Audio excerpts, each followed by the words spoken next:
Greater Good Radio. Connect, learn, heal, and grow.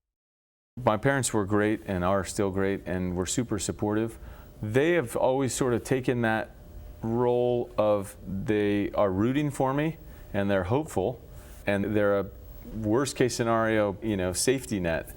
But for the most part, they would just say, you can do it, or if you feel like you can't do it and you need to go another direction and go get a regular job, then they're supportive in that too. One of the keys to me personally, and I think to lots of people coming out of the gate that want to start a business, is being able to really keep your personal expenses as absolutely low as possible, and then certainly the business expenses, once the business starts, as low as possible. The most common thing that I see is businesses getting a little bit of money, maybe a friends and family putting in some money, and ramping up to a pretty high fixed expense where they can only last 3 months, or they can only last 4 or 5 months.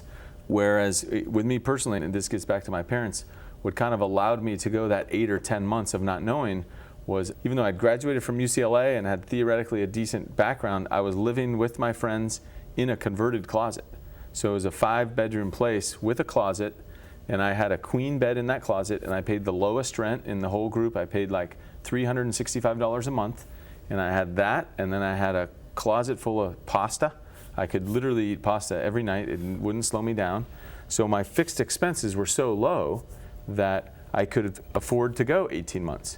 If I insisted on having a fancy car and having my own apartment with a big ocean view or something, I could have only gone 3 or 4 months and the whole thing might not have ever happened. If you resonate with Greater Good Radio, please join our community at www.greatergoodradio.com, where you can get access to exclusive content and offerings. Hope to see you soon.